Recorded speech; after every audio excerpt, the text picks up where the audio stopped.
Hello students, आपको group theories में पढ़ाया जा रहा है। तो अभी हम आपको फाइनाइट आर्डर के ग्रुप के कुछ प्रॉब्लम्स बता रहे थे। आज हम आपको इस लेक्चर में इनफाइनाइट आर्डर के ग्रुप का प्रॉब्लम बताएंगे। इनफाइनाइट आर्डर मीन्स क्या हो गया कि उसका जो अंडरलाइन सेट होगा उसमें नंबर ऑफ एलिमेंट्स इनफाइनाइट होंगे। तो वैसे क्वेश्चन लेने हैं। आज जिसमें फाइनाइट आर्डर था वो आपने देखा कि उसको हमने कंपोजिशन टेबल से ऐसे भी उसको बताया था कि ये जो है एक फाइनाइट ग्रुप जो है वो फाइनाइट आर्डर का ग्रुप है। अबेलियन भी हो सकता है, नॉन अबेलियन तो अलग की बात है ना। तो आपने देखा कि हमने कंपोजिशन टेबल से उसको क्वेश्चन समझाया था। यहाँ पर जो है आपको आर्डर लेना है वो कैसा है, इनफाइनाइट आर्डर। और उसके बीच में हमने एक छोटा सा क्वेश्चन और जो पिछले लेक्चर का था वो लिख दिया है, वो भी थोड़ा समझ लीजिए, फिर इसको हम शुरू करते हैं। देखिए हमने लिखा है ए ग्रुप विद 3 एलिमेंट्स। थोड़ा समझ लीजिए, ए ग्रुप विद 3 एलिमेंट्स। 3 पे विशेष ध्यान दीजिए, 3 एलिमेंट्स हों, न कम न ज़्यादा। 3 एलिमेंट्स इज नेसेसरली अबेलियन, वो एक अबेलियन ग्रुप ही होगा। तो आपको इसके लिए हम आपको 2 एग्जाम्पल दे चुके हैं, है ना। उसमें 3 एलिमेंट लिया गया था, आपने देखा है कि वो जो है फाइनाइट आर्डर तो हो ही गया, 3 एलिमेंट्स हैं और 3 एलिमेंट फाइनाइट होने के साथ साथ वो अबेलियन प्रॉपर्टी को होल्ड करता है। ठीक है, तो हम आपको छोटा सा जो है इसका हिंट कर दें तो आपसे ऑब्जेक्टिव क्वेश्चन पूछा जा सकता है कि ये ग्रुप विद 3 एलिमेंट्स इज, तो वहाँ पे लिखा रहेगा अबेलियन, नेसेसरली अबेलियन, है ना, नॉन अबेलियन। तो आपका आंसर होगा नेसेसरली अबेलियन, ये ध्यान रखना। ठीक है, जैसे हम आपको एक एग्जांपल दें, जैसे लिख दिया गया था कि G is equal to 1 omega omega square. ठीक है, बाकी इसको प्रूव करने के और भी तरीके हैं। तो एक ये हमने आपको दिया था, ये मल्टीप्लिकेशन के सेंस में ये आपका क्या था, एक अबेलियन ग्रुप था। एक हमने आपको क्वेश्चन और बताया था पिछले लेक्चर में, EAB, है ना, 3 एलिमेंट थे। ठीक है, लेकिन ये कंपोजिशन टेबल बना के आपको क्वेश्चन दिया गया था कि वो भी एक अबेलियन ग्रुप ही था, लेकिन ये तो बना के दिया गया था कि जैसा सेट किया गया है। लेकिन ये देखिए बिल्कुल कंफर्म है कि ये अबेलियन ग्रुप है। इसमें omega cube root of unity है। तो ये 3 एलिमेंट के जो भी आप सेट लेंगे वो हमेशा अबेलियन ही होंगे, निश्चित है ना। तो नेसेसरली है, ये अलग से हमने आपको बता दिया। अब हम मेन टॉपिक पर अपने आते हैं, problems of groups of infinite order. इस पे चलिए, आज का जो लेक्चर है वो इनफाइनाइट आर्डर पर है। जैसे रेशनल नंबर है, इंटीजर है, जो ग्रुप बनाते हैं तो उनमें रेशनल नंबर है तो रेशनल में कितने एलिमेंट्स होते हैं, इनफाइनाइट। तो इनफाइनाइट आर्डर का हम यहाँ पर ग्रुप लेने जा रहे हैं।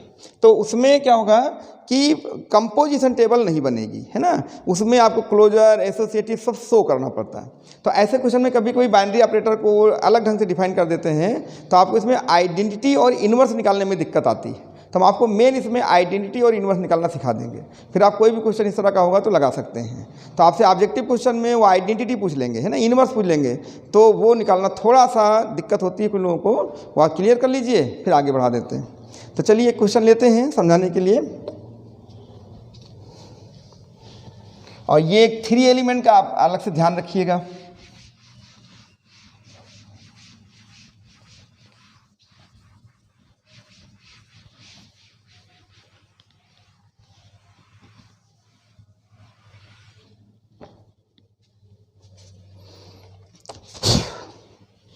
एक प्रॉब्लम लेते हैं, द सेट क्यू पे प्लस लगा हुआ, इसका मतलब हुआ positive rational number, set of positive rational number of all positive rational number.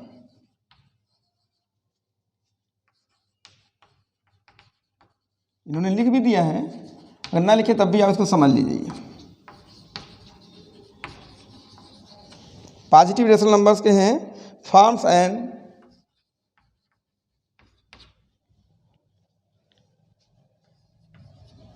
an abelian group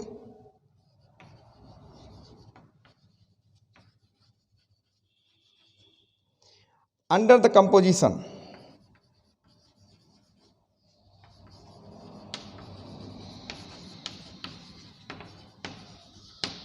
इन्होंने देखिए एक गोला लगा के डॉट लगा दिया है। तो ये कई तरह से, कहीं ट्रायंगल लगा दो, कहीं स्टार बना दो, ऐसे बहुत से तरह से बनते हैं। ठीक है, तो हम चलिए कुछ नहीं बनाते बल्कि इसमें टाइम लगेगा। ऐसे हमने ओ लिख दिया, कंपोजिशन ओ। ठीक है, डिफाइंड बाई। लेकिन यहाँ पर ये सिंबल जो है वो कई तरह से बदल सकते हैं, उससे कोई दिक्कत नहीं। मेन जो होता है डेफिनीशन, इसकी डेफिनीशन क्या है वो आपको देखना है। A O B is equal to A B upon 2, ये आपको जो है दिया गया है। ठीक है, तो वहाँ पर वो ए बी अपान 2 लिख देंगे, ए बी अपान 3 लिख देंगे, 4 लिख देंगे, इससे कोई लेना देना नहीं। अब देखिए क्वेश्चन पे ध्यान दीजिए, आप थोड़ा कंसंट्रेट करिए माइंड को। इससे the set Q plus of all positive rational numbers, यानी ये जो है पॉजिटिव नंबर का रेशनल नंबर है, तो इसमें जीरो नहीं होगा, ये चीज़ ध्यान रखना। जीरो जो है रेशनल नंबर तो है, लेकिन ये पॉजिटिव रेशनल नंबर में नहीं जाएगा, ये चीज़ आपको थोड़ा विशेष ध्यान देना है। ठीक है, तो पॉजिटिव रेशनल नंबर जीरो नहीं लेंगे। तो rational number forms an abelian group, एक अबेलियन ग्रुप फॉर्म करता है under the composition O defined by A O B is equal to A B by 2। इसका मतलब क्या हो गया कि जो दो एलिमेंट हैं वो उनका मल्टीप्लाई करके हाफ कर दो, ए बी बाई 2 है, ये आपको करना है। ठीक है, अब इनको आपको ध्यान रखना है, जो डेफिनेशन लगाए वो इस डेफिनेशन पे आपको चलना पड़ेगा। तो सबसे पहले हम चलते हैं क्लोजर प्रॉपर्टी पर। और हर चीज़ ध्यान रखना है कि आपका जो भी रेशनल नंबर आए, जो रिजल्ट आए, वो Q प्लस में बिलोंग करना चाहिए। अगर Q प्लस में बिलोंग नहीं किया तो वो फेल हो जाएगा, ये चीज़ विशेष ध्यान रखिएगा। ठीक है, तो सबसे पहले हम चलते हैं G1 क्लोजर प्रॉपर्टी, थोड़ा एक्सप्लेन करके आपको बता देते हैं। तो देखिए यहाँ पे लिखा जाएगा A O B is equal to A B by 2, A B by 2 belongs to positive rational number. ठीक है, क्यों? क्योंकि for every A comma B belongs to positive rational number. सोचिए, जैसे मान लो आपको उदाहरण दें, जैसे 2 एक पॉजिटिव रेशनल नंबर है, 3 एक पॉजिटिव रेशनल नंबर है, तो 2 गुणे 3 और बटे 2 इज इक्वल टू 3 भी क्या है?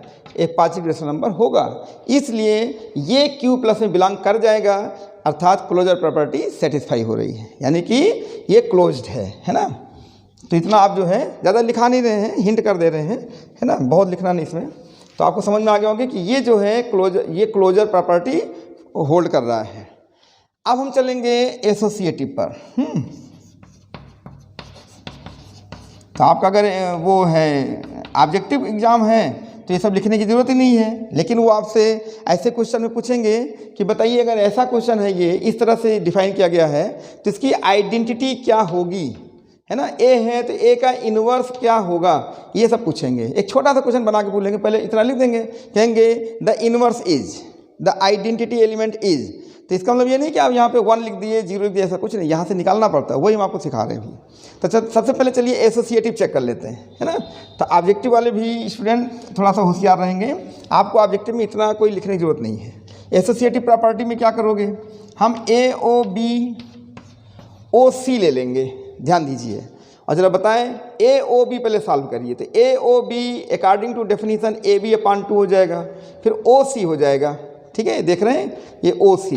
अब ये क्या करेगा, ए बी ये आपका एक साथ आया था, तो ए बी अपान 2 और इंटू ये देखिए ए बी, तो ए ओ बी अपान 2, यानी दोनों का मल्टीप्लाई अपान 2 कर देता है। तो कर दिया, और फिर ये 2 लोग हो गए, इनका मल्टीप्लाई, तो ए बी इंटू सी और अपान 2, तो ये इतना और अपान 2, ये हो जाएगा ए बी सी अपान 4 हो जाएगा। इससे आप इक्वेशन नंबर 1 कर सकते हैं। देखिए ध्यान दीजिए, ये एक एलिमेंट हो गया, ये दूसरा एलिमेंट हो गया, दोनों का मल्टीप्लाई अपान 2, फिर ये ए बी सी अपान 4 कर लिया। अब आप ज़रा ब्रैकेट को चेंज कर दीजिए, तो A O B O C is equal to A O, अभी हो जाएगा बी सी अपान 2, क्योंकि सबसे पहले बी ओ सी काम करेगा, बी सी अपान 2। और उसी तरह से ये भी क्या करेंगे, अभी एक एलिमेंट ये दूसरा एलिमेंट, इन दोनों का मल्टीप्लाई, तो ए बी सी अपान 2 और फिर अपान 2 अकॉर्डिंग टू डेफिनीशन। यहाँ से ये कितना हो जाएगा भाई, ए बी सी अपान 4, ये नंबर 2 हो गया। अब दोनों का RHS सेम है कि नहीं, तो LHS भी सेम होगा। इसका हो गया कि from 1 and 2 A O B O C is equal to A O B O C. इसका मतलब एसोसिएटिव प्रॉपर्टी होल्ड कर रही है। तो associative law holds under the binary composition O. ठीक है, तो इस तरह से आप इसको दिखा सकते हैं। तो ये तो जब डिस्क्रिप्टिव एग्जाम हो जिसमें आपको लिखना रहता है, उसके लिए ये सब है।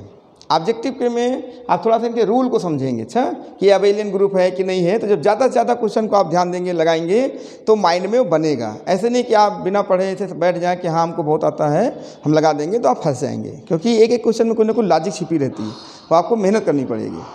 ठीक है, अगला देखते हैं। अब चलिए आइडेंटिटी निकालने का तरीका बढ़िया सा बताते हैं आपको, इसको कॉपी कर लीजिए। ठीक,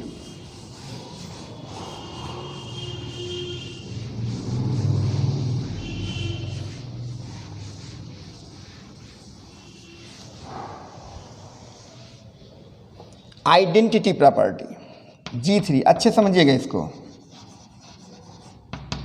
आइडेंटिटी प्रॉपर्टी हमने मान लिया कि इसकी आइडेंटिटी ई है, इस ग्रुप में जो आइडेंटिटी एलिमेंट है वो ई है। Let E be the identity element in G, ऐसा हमने कर दिया। ये जी नहीं, sorry, Q plus positive rational number में ई मान लिया। अब ये ई कितना होगा ये निकालने का तरीका देखिए। ये हम क्या करेंगे, ए ओ ई इज इक्वल टू ए होगा कि नहीं, क्योंकि ई की आदत क्या है कि वो ए पर कोई असर नहीं डालेगी, इसलिए ए ओ ई इज इक्वल टू ए। ये तो आइडेंटिटी के प्रॉपर्टी हमने लिख दिया। लेकिन डेफिनीशन क्या बोलता है, डेफिनीशन कहता है कि नहीं, इन दोनों को मल्टीप्लाई करके अपान 2 कर दो, ये ए हो जाएगा। अब दोनों ओर से ए कैंसिल हो जाएगा, तो ये बचेगा ई अपान 2 इज इक्वल टू 1। तो ई की वैल्यू कितनी हो जाएगी, 2। तो बताइए इस ग्रुप में जो आइडेंटिटी एलिमेंट है वो कौन है, वो 2 है ना। तो आपसे ऑब्जेक्टिव क्वेश्चन में पूछा जाएगा कि the identity element of Q plus, ठीक है, तो आपका आंसर होगा 2।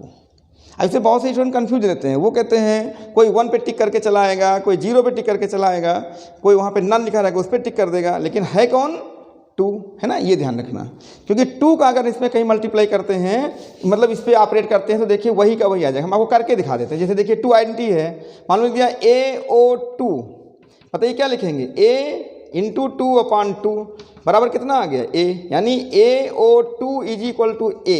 तो बताइए A पर 2 का असर नहीं पड़ रहा है, क्योंकि AO2 is equal to A मिल रहा है, no effect of 2, then 2 is identity.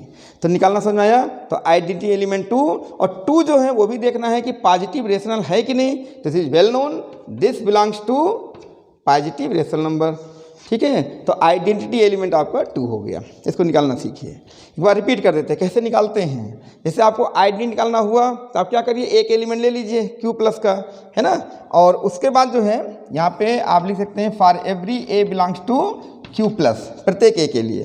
तो ए में ई को ऑपरेट किया, ए आएगा, क्योंकि आइडेंटिटी है। फिर ये डेफिनीशन से ए बी अपान 2, तो ए ई अपान 2, ए कैंसिल हो जाएगा, ई अपान 2 1, तो ई इज इक्वल टू 2। और 2 जो आया है वो तो अच्छी बात है, लेकिन 2 उस सेट में होना चाहिए। तो 2 is a positive rational number well known, इसलिए ये पास हो गया। तो इसका आइडेंटिटी एलिमेंट होगा 2। ये निकालना समझ में आया आपको, ठीक है। तो बहुत अच्छे समझिए, ये सब छोटी छोटी बातें, इनको अच्छे समझेंगे तो कोई भी क्वेश्चन आप लगा सकते हैं। हमारा मतलब ये है कि आप मेथड समझ लीजिए, कॉपी करिए तुरंत। अब आपको हम इनवर्स निकालना सिखाते हैं।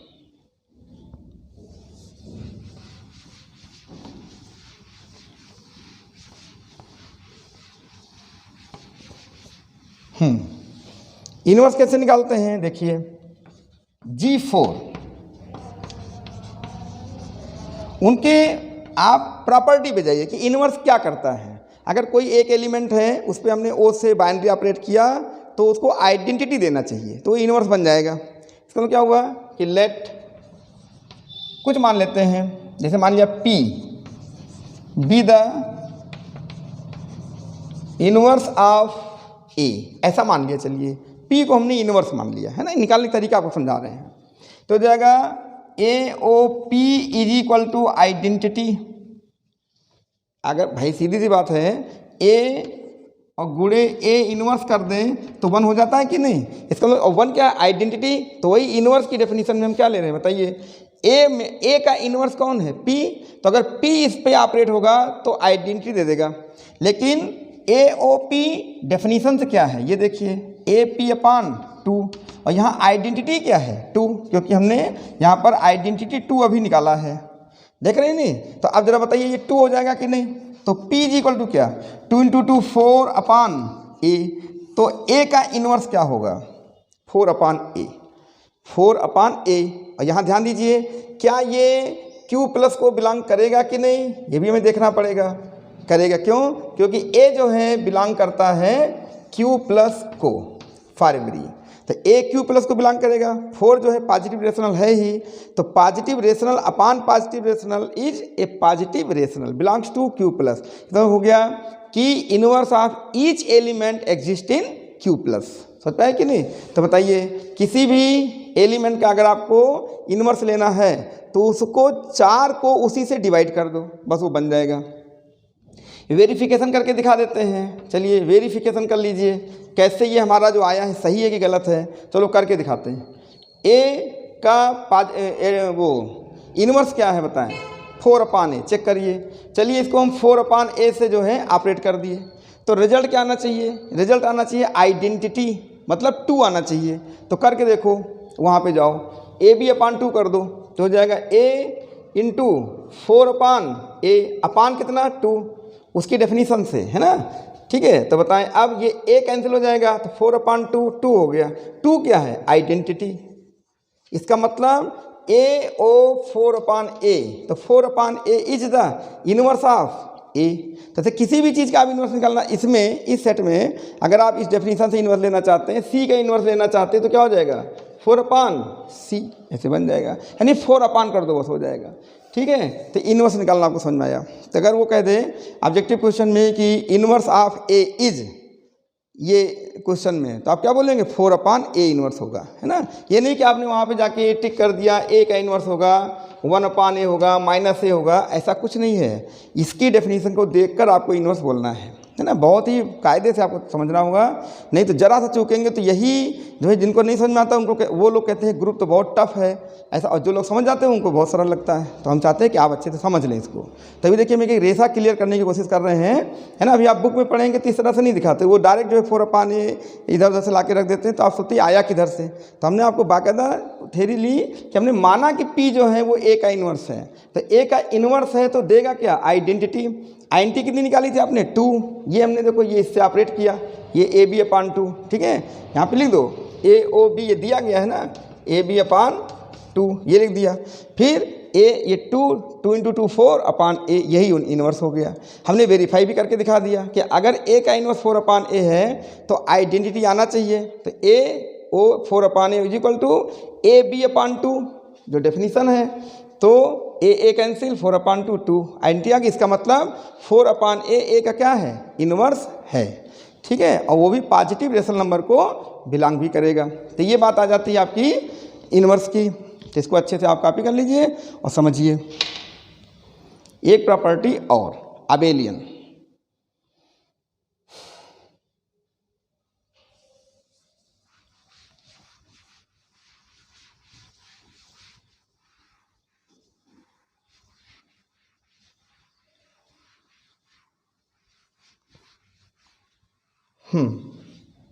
एक अबेलियन प्रॉपर्टी ले लेते हैं, G5।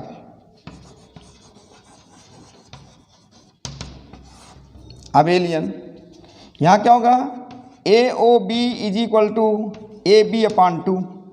अब ध्यान दीजिए, ये ए बी अपान 2 दिया गया ना, तो यहाँ पे इनटू है, मल्टीप्लाई है, तो मल्टीप्लाई में हम बी इंटू ए अपान 2 लिख सकते हैं, क्योंकि since A B is equal to B into A, commutativity in multiplication, यानी मल्टीप्लिकेशन इज कम्यूटेटिव। ठीक है, तो बी ए, और इसको ले सकते हैं बी ओ ए, ये क्या है? A O B. ये तो बिल्कुल सिंपल था। तो बाइनरी ऑपरेशन आपका क्या है? कम्यूटेटिव है। तो ये कंपोजिशन कम्यूटेटिव भी है, तो ये क्लोजर है, एसोसिएटिव है। ठीक है, आइडेंटिटी आपका आ गया, इन्वर्स भी आ गया और कम्यूटेटिव भी आ गया। इसका मतलब ये जो ग्रुप दिया गया है, ये जो सेट दिया गया है Q प्लस, ये आपका क्या कहलाएगा? ये हो जाएगा आपका अबेलियन ग्रुप फॉर्म करेगा under the binary composition O। ठीक है, और डिफाइंड बाय दिस रिलेशन, ये रिलेशन से डिफाइन किया गया। तो इसमें जो है आप अच्छे से इसको रेडी करिए, फिर आपको हम अगला क्वेश्चन बताएंगे। ठीक है, thanks for watching my video.